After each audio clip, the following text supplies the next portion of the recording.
నమస్తే రమగారు. నమస్తే జై. రమగారు, వివిధ రకాల దేవాలయాల గురించి మనం మాట్లాడుకుంటున్నాం కదా. అందులో భాగంగా ఈరోజు మాకు ఏ దేవాలయం గురించి చెప్తున్నారు? నరసింహస్వామి దేవాలయాలు చాలా ఉన్నాయి జయ. మనకి అంటే మన కృష్ణా గుంటూరు జిల్లాలు అక్కడి నుంచి మనం తెలంగాణలో దేవాలయాలని రకరకాలు ఉన్నాయి కదా. అయితే కొంచెం కొత్తది మన వైపు ప్రాంతం వాళ్ళకి కొంచెం తక్కువ తెలిసింది ఒక దేవాలయం చెప్పాలనుకుంటున్నాం. చాలా కాలం క్రితం మన ఖదీర్ బాబు గారని ఒక రైటర్ ఉన్నారు. చాలా కాలం క్రితం కదా, ఆయన ఆయనే. అయితే ఈనాడులోనూ ఇందులోనూ ఆదివారం పుస్తకాల్లో కథలు రాస్తుండేవారు. ఆయనది దర్గామిట్ట కథలని ఒక సిరీస్ పడింది. అందులో ఏదో ఒక చెప్తూ ఆయన తన స్నేహితుడు మాలకొండరావు అనే ఒక అబ్బాయి ఉన్నాడని, అతని పేరు ఒక దేవుడి పేరని ఉంది. ఒక రెండు ప్రస్తావించారు, 2 సెంటెన్సులు. అయితే మాలకొండ అనేది ఒక కొండని, ఆ పేరు కలిగిన కొండ ఏదో ఉందని అప్పుడు అర్థమైంది. తర్వాత కాలంలో గొల్లపూడి మారుతీరావు గారు రాసిన ఎర్ర సీత అనే ఒక నావెల్ కూడా మాల్యాద్రి అనే పేరు. ఈ మాల్యాద్రి మాలకొండ 2 ఒకటేనని ఫ్రెండ్ ఒకరు చెప్పారు నాకు. ఓహో, అది ఏమిటా అని దాని మీద కొంచెం సెర్చ్ చేసి వీళ్ళని అడిగితే తెలిసింది. చాలా ఆసక్తికరమైన నరసింహస్వామి దేవాలయం ఉంది. మామూలుగా మనకి ఏ దేవాలయమైనా పొద్దున్నే ఉదయం నుంచి మధ్యాహ్నం దాకాను 12 గంటల దాకా, అప్పుడు గుడి మూసేసి సాయంకాలం మళ్ళీ 5 గంటల నుంచి 9 దాకానో 8 దాకానో దర్శనాలు ఉంటాయి కదా. ఇక్కడున్న విశేషం ఏంటంటే వారానికి ఒక్కరోజే దర్శనమిస్తాడు స్వామి. వారానికి ఒకటే రోజు, కేవలం శనివారం నాడు మాత్రమే మనం మాల్యాద్రీశ్వరుడైన నరసింహస్వామిని చూడగలుగుతాం. మిగిలిన రోజుల్లో దర్శనం లేదు. దేవాలయం మూసివేసి ఉంచుతారు, ఏమీ లేదు. చిత్రంగా ఉంది కదా. ఈ చిత్రమైన దేవాలయాన్ని ఒకసారి ప్రస్తావన చేసి చెప్పాలనుకున్నాను నేను. ప్రకాశం జిల్లా వలేటివారి మండలం అనే ఒక ప్రాంతంలో ఈ దేవాలయం ఉంది. ఇది కొండ మీద ఉందన్నమాట. మాలకొండ అంటారు, ఆ కొండ పేరే అది. ఈ కథకున్న ఐతిహ్యం వల్ల దీనికి పేరు వచ్చిందని చెప్తారు. ఇదేంటంటే విష్ణుమూర్తి లక్ష్మీదేవి వాళ్ళిద్దరి వల్ల ఈ కొండ ఏర్పడిందని చెప్తారు. విష్ణుమూర్తి మెడలో ఒక మాల ఉంటుంది, ఆయన్ని వనమాలి అంటారు. కృష్ణుడిని వనమాలి అంటాం, మనం వింటుంటాం కదా. అంటే వనమాలని ధరించినవాడు. ఆయన ధరించే వనమాల ఆయన భక్తురాలట. అయితే ఆ వనమాలని తాము విహారం చేయటం కోసం ఏదైనా ఒక చక్కని ఒక ప్రాంతాన్ని సృష్టించమని విష్ణుమూర్తి వనమాలని ఆదేశిస్తే ఆవిడ ఎవరినో కాకుండా తనే స్వయంగా పర్వతంగా మారిందని, ఆ వనమాలే పర్వతంగా మారటం వల్లే దీన్ని మాలకొండ అంటారని ఒక ఐతిహ్యం, ఒక మాట చెప్తారు.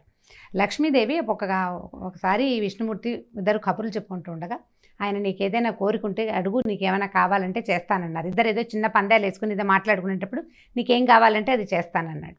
లక్ష్మీదేవి అందట మన దేవతలు మనుషులు ఏం చేస్తున్నారు, ప్రతిసారి పుణ్యం కోసం ఆ గుళ్ళు ఈ గోపురాలు అక్కడికి ఇక్కడికి వెళ్తారు. భూలోకంలో తక్కువ ఉన్నాయి, అప్పుడు ఆ రోజుల్లో తక్కువ ఉన్నాయన్నమాట. ప్రజలు సులువుగా వెళ్ళి దర్శనం చేసుకోవడానికి వీలుగా ఏమీ ప్రాంతాలు లేవు, చాలా తక్కువ ఉన్నాయి, కష్టపడుతున్నారు. అట్లా కష్టపడకుండా సులువుగా భగవంతుని చూసే మార్గం ఏదైనా ఒకటి ఏర్పరచమని, ఒక ప్రాంతాన్ని ఏర్పరచమని ఆవిడ అడిగితేనే ఈయన వనమాలని ఆదేశించాడని కూడా ఒక ఐతిహ్యం చెప్తారు.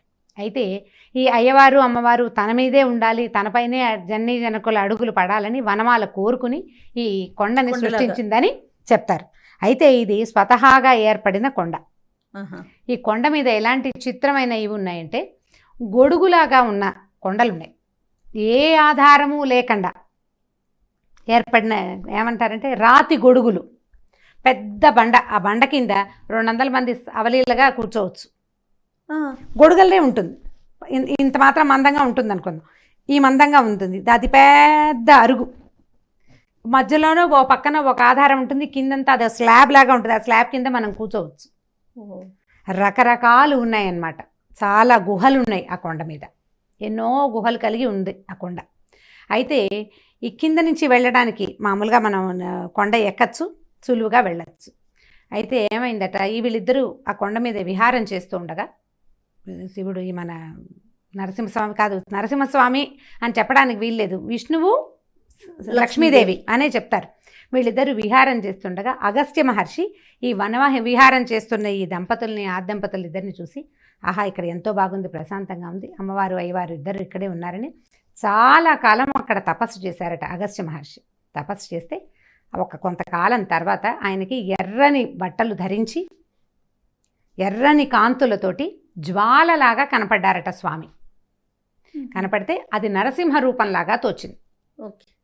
అప్పుడు అగస్త్యుల వారు అయ్యా ఇట్లాగే జ్వాలా నరసింహుడి రూపంలోనే ఇక్కడ కొలువుండమని, శాశ్వతంగా ఈ కొండ మీద ప్రజలకి ఆ దర్శనానికి అవకాశం ఇవ్వమని, అమ్మవారితో కలిసి నువ్వు ఇక్కడే ఉండమని ఈయన కోరుకున్నారు. అంటే తను ఎలాంటి జ్వాల రూపంలో అయ్యవారిని చూశారో అలాంటి రూపంలోనే ఇక్కడ కొలువుండమని అడిగి ఒప్పించారు. తర్వాత ఆయన ఏమడిగారంటే, దేవతలు, మునులు, మానవులు కూడా నిన్ను దర్శనం చేయాలి కాబట్టి వారంలో కొద్ది కాలం మానవులకి, ఎక్కువ కాలం దేవతలని అనుగ్రహించు అని అడిగారట. అడిగితే సరే ఒప్పుకున్నారు. ఒప్పుకున్న తర్వాత ఏమైంది, నిత్యం బ్రహ్మని, దేవతలని, ఇంద్రుడని, దిక్పాలకులని అట్లా వచ్చి దర్శనాలు చేసుకుంటూ ఉండేవారట. అయితే ఆ కాలంలో భూభాగాన్ని పరిపాలిస్తున్నటువంటి ఒక రాజుగారు ఈ స్వామివారి దీన్ని తెలుసుకుని ఇక్కడ స్వామి కొలువై ఉన్నారని ఒకరోజు పైకి వచ్చారట. ఈ కొండంతా ఎక్కి వచ్చాడు. వచ్చేసరికల్లా ఏమైంది, అర్చకుడు లేడు. స్వామి ఒక చోట ప్రతిష్ఠ చేయబడి ఉన్నారు, బ్రహ్మచేత ప్రతిష్ఠింపబడిన విగ్రహమే.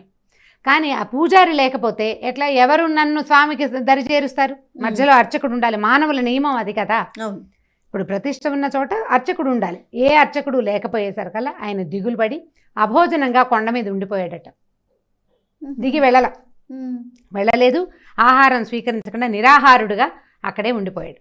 మర్నాడు తెల్లవారిన తర్వాత బ్రహ్మదేవుడు విష్ణు మన నరసింహస్వామిని చూడడానికి వస్తే స్వామి అన్నారట, ఒక మానవుడు అభోజనంగా నిరాహారి అయి నా కోసం ఇక్కడ ఉండిపోయాడు కాబట్టి నువ్వు ఎవరినైనా ఒక పురోహితుడిని ఇక్కడ నియమించాలి, ఒక అర్చకుడిని పెట్టాలి, నువ్వు ఇక్కడ మానవులకి ఒక ప్రత్యేకమైన నియమం ఏర్పరచాలి అని చెప్పారు. అప్పుడు బ్రహ్మ ఏం చేశారట, చాలా శాస్త్రాలు తెలిసినటువంటి నరసింహాచార్యులు అనే ఒక వ్యక్తిని అక్కడ నియమించి వారంలో ఒక రోజు ప్రతి శనివారం నాడు స్వామిని దర్శించవచ్చు అనే అవకాశాన్ని మనుషులకు ఇచ్చి మిగిలిన 6 రోజులు దేవతలు, ఋషులు, మహర్షులు, బ్రహ్మాది దిక్పాలకులు వీళ్ళందరూ వచ్చి దర్శనం చేసుకునేటట్టుగా ఏర్పాటు చేశారట. ప్రతి శనివారము పొద్దు నుంచి సాయంత్రం దాకా దర్శనం ఉంటుంది. శనివారం సాయంకాలం చక్కగా స్వామిని పొద్దున అలంకరించిన పువ్వులన్నీ తీసేసి అంతా శుభ్రం చేసి తాళాలేసి కిందకి దిగెళ్ళిపోతారు జనం అంతా. మధ్యలో కొంతమంది హేతువాదులు లాంటి వాళ్ళు ఉంటారు కదా, ఇవి ఎందుకు వెళ్ళకూడదు అని వెళ్ళిన వాళ్ళు పైకి వెళ్ళలేకపోయారు, తిరిగి రాలేకపోయారు అని కూడా చెప్తారు.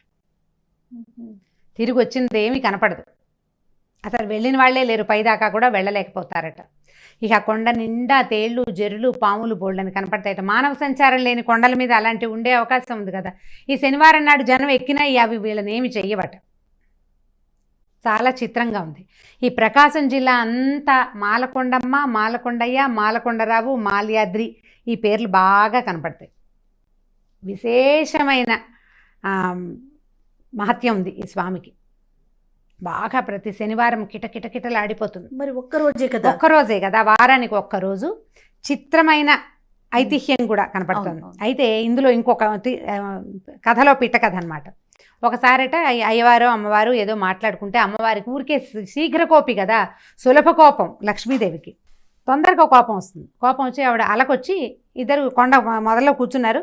ఈవిడ గబగబా పైకి వెళ్ళిపోయింది, కొండ ఎక్కేసి శిఖరం దాకా అంటే పైదాకా వెళ్ళిపోబోయింది. మధ్యలో ఒక పెద్ద బండ అడ్డం వచ్చిందిట. ఆవిడకు వచ్చిన కోపానికి ఆ బండ ముక్కలై పగిలి చీలికల్లే వచ్చిందిట. అంటే ఆవిడ నడిచి వెళ్ళడానికి దారి అనమాట ఏర్పరిచింది. ఈవిడ పైకి నడిచి వెళ్ళింది. ఇప్పుడు కూడా మనం ఆ కొండ ఎక్కేటప్పుడు ఆ 2 బండరాళ్ల చీలిక మధ్యలో నుంచి 200 మెట్ల దాకా ఉన్నాయట. అవి లేదా 200 అడుగుల దూరం ఉందన్నమాట ఆ బండ. ఆ మధ్యలో నుంచి నడిచి వెళ్ళాలి. దూరం నుంచి చూస్తే ఆ దారి ఎంత సన్నగా ఉంది, బోరు నాయన ఇందులో పడితే బయటకు వస్తామా అనిపిస్తుంది. కానీ చక్కగా పట్టేసి బయటకు వచ్చేస్తా అంట. ఈ బండ చీలిక ద్వారానే మనం పైకి చేరాలి. సో అమ్మవారు వెళ్ళిన మార్గమే మనం కూడా వెళ్ళాలి పైకి. ఆ పైన ఉన్నారు స్వామి, ప్రతిష్ట పైన ఉందన్నమాట అమ్మవారు. మరి లక్ష్మీదేవికి కోపం వచ్చిన సంఘటనలు మనం పురాణాల్లో చాలా చోట్ల చూస్తాం. ఆవిడకు కోపం రావడం వల్లే మనకి వెంకటేశ్వర స్వామి దక్కాడు. అదే కదా ఐతిహ్యం, కథ చెప్పుకుంటాం మనం. ఈ బండదారి మధ్యలో నుంచే వెళ్ళాలి. కొండ మహత్తరంగా ఉంటుంది. చూడవలసిన ప్రదేశాల్లో ఇదొకటి. సింగరాయ కొండకి దగ్గర, సింగరాయ కొండ కూడా దీనికి దగ్గరలోనే ఉంది. ప్రకాశం జిల్లా నుంచి సులువుగా ఈ మాలకొండకు చేరిపోవచ్చు.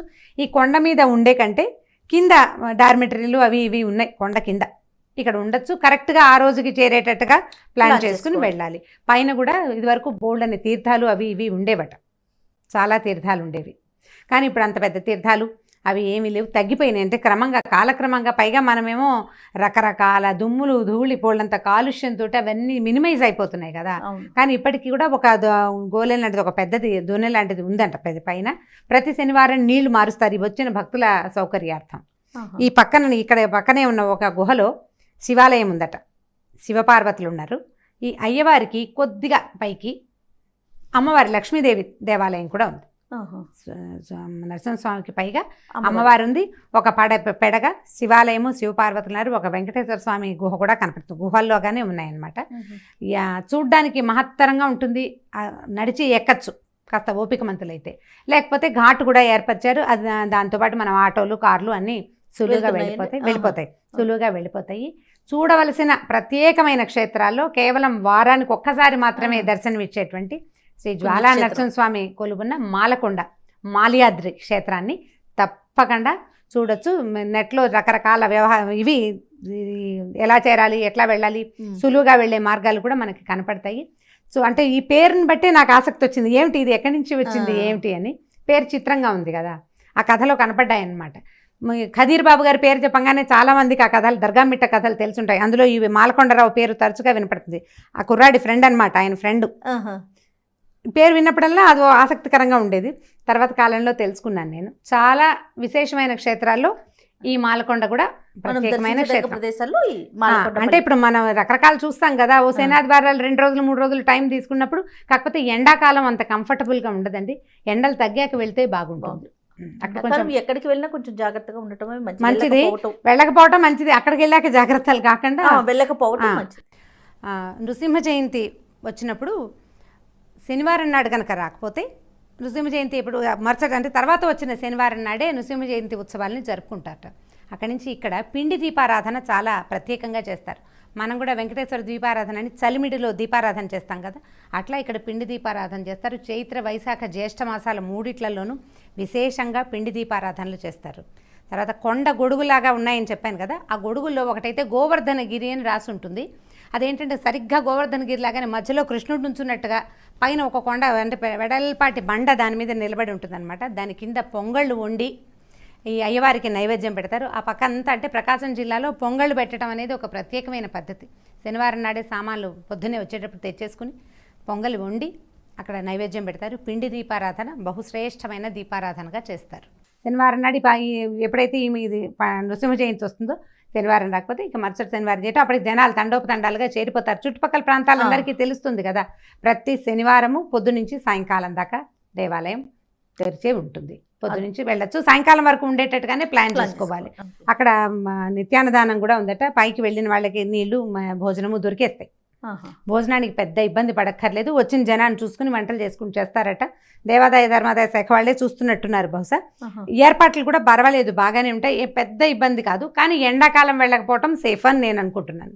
ఎందుకంటే ఆ వైపు వెదర్ కొంచెము ఎండ కూడా కదా, అంటే కొండ ఎండ రెండు. పిల్లలందరికీ అప్పుడే సెలవులు కదా రమ్మగారు, చాలా మంది ఇంకా సమ్మర్ లోనే ప్లాన్ చేసుకుంటారు. అవును, ఇంకా వేరే ఆప్షన్ ఉండదు కాబట్టి అదే ఎండ కొండ రెండు ఆలోచించుకుని మరి కాసిన మంచినీళ్ళు ఎక్కువ తీసుకెళ్ళి కొద్దిపాటి జాగ్రత్తలతోటి చేయగలిగితే అద్భుతంగా ఉందండి ఆలయ చరిత్ర మాత్రం విశేషమైనది. పైగా వారానికి ఒక్కరోజు దర్శనం అంటే అది మరీ విశేషం కదా. థ్యాంక్ యూ సో మచ్ రమ్మగారు. నమస్తే జయ. ఈ వీడియో కనుక మీకు నచ్చినట్లయితే లైక్ చేయండి, షేర్ చేయండి. మరిన్ని వీడియోస్ కోసం మా ఛానల్ని సబ్స్క్రైబ్ చేసుకోండి.